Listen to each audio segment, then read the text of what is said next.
नमस्ते दोस्तों, स्वागत है आपका हमारे चैनल पर, जहां हम दुनिया की सबसे प्रसिद्ध और उपयोगी किताबों को आसान हिंदी में समझाते हैं। आज हम बात करने जा रहे हैं एक ऐसी किताब की जो सिर्फ युद्ध के लिए नहीं, बल्कि जिंदगी, बिजनेस और स्ट्रैटेजी के लिए भी बहुत काम आती है। ये किताब है द आर्ट ऑफ वॉर, यानी युद्ध की कला, जिसे लिखा है सन जू ने। सन जू एक प्राचीन चीनी सेनापति और दार्शनिक थे, और इस किताब में उन्होंने बताया है कि कैसे स्मार्ट स्ट्रैटेजी, शांत दिमाग और सही टाइमिंग से किसी भी मुकाबले में जीत हासिल की जा सकती है, चाहे वो मैदान जंग हो या लाइफ का कोई कंपटीशन। तो चलिए शुरू करते हैं the art of war by Sun Tzu का हिंदी में सारांश। अध्याय 1, प्लानिंग, यानी योजना बनाना। सन जू कहते हैं, हर जीत की शुरुआत सही प्लानिंग से होती है। जो व्यक्ति पहले सोचता है वो आधी जंग पहले ही जीत लेता है। योजना बनाते वक्त 5 चीजों पर ध्यान देना चाहिए। 1, मॉरल इन्फ्लुएंस, यानी नैतिकता, यानी लोग आपके साथ क्यों खड़े रहेंगे। 2, वेदर, मौसम, यानी सही समय और माहौल। 3, टेरेन, भूमि, यानी आपके आसपास की स्थिति कैसी है। 4, लीडरशिप, नेतृत्व कितना समझदार और शांत है।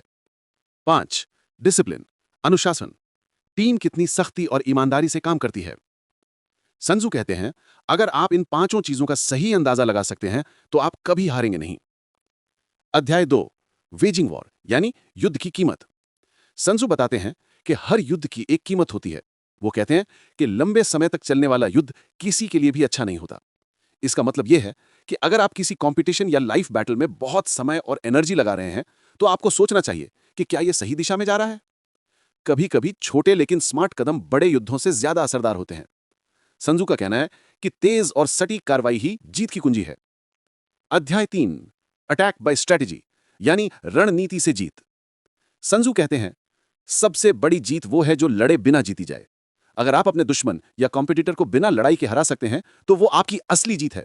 इसका मतलब स्मार्ट स्ट्रैटेजी बनाओ, सामने वाले को पहले ही समझो और ऐसा माहौल बनाओ कि वो खुद ही पीछे हट जाए। वो कहते हैं, जो खुद को और अपने दुश्मन को जानता है वो 100 जंगों में भी नहीं हारता। अध्याय 4, टैक्टिकल डिस्पोजिशंस, यानी स्मार्ट पोजिशनिंग।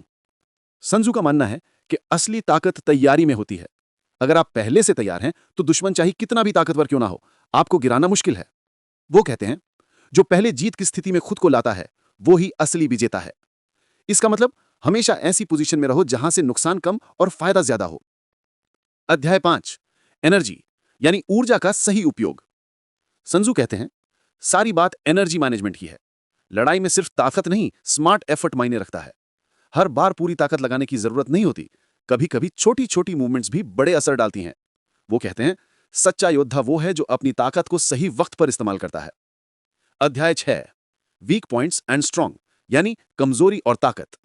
सन तzu कहते हैं, हर इंसान, हर कंपनी, हर टीम में कुछ ना कुछ कमजोरियां होती हैं। अगर आप सामने वाले की कमजोरी पहचान गए तो जीत आपके हाथ में है। इसी तरह अपनी कमजोरियों को छिपाओ और ताकत को दिखाओ ताकि दूसरा कंफ्यूज हो जाए। अध्याय 7, मैन्यूवरिंग, यानी तेज चालें। सन तzu बताते हैं कि लचीलापन बहुत जरूरी है। अगर हालात बदलें तो अपनी चाल भी बदलनी चाहिए। जैसे बिजनेस में अगर मार्केट चेंज हो जाए तो आपकी स्ट्रैटेजी भी अपडेट होनी चाहिए। वो कहते हैं, जो समय के साथ बदलना जानता है वो ही टिकता है। अध्याय 8, वेरिएशन इन टैक्टिक्स, यानी रणनीति में बदलाव। सन तzu कहते हैं, एक ही तरीका हर बार काम नहीं करता। कभी डिफेंस में रहो, कभी अटैक में, हालात देखकर फैसला लो। जो व्यक्ति सिचुएशन के हिसाब से कदम बढ़ा सकता है वो ही असली लीडर है। अध्याय 9, द आर्मी ऑन द मार्च, यानी आगे बढ़ती सेना। सन तzu बताते हैं कि जब आप आगे बढ़ रहे हो तो रास्ते के संकेत समझो। अगर चारों ओर शांति है तो सतर्क रहो, कभी कभी ये तूफान से पहले की शांति होती है। वो कहते हैं, आगे बढ़ो लेकिन आंखें खुली रखो। अध्याय 10, टेरेन, यानी भूमि का महत्व। सन तzu बताते हैं कि हर जगह की अपनी ताकत और कमजोरी होती है। इसे समझना बहुत जरूरी है। जैसे बिजनेस या लाइफ में भी हर सिचुएशन अलग होती है। जो अपने माहौल को समझकर काम करता है वो जीत के करीब होता है। अध्याय 11, द 9 सिचुएशंस, यानी 9 हालात। सन तzu ने 9 तरह की सिचुएशन बताई हैं जहां हर बार अलग तरीके की सोच चाहिए। कभी आपको लड़ना होता है, कभी पीछे हटना बेहतर होता है। वो कहते हैं, स्मार्ट इंसान वही है जो जानता है कब क्या करना है। अध्याय 12, अटैक बाय फायर, यानी आग से हमला। सन तzu कहते हैं कि कभी कभी बाहर का हथियार नहीं बल्कि अंदर की आग ही सबसे बड़ी ताकत होती है। मतलब अगर आपका पैशन जिंदा है तो आप कुछ भी हासिल कर सकते हैं।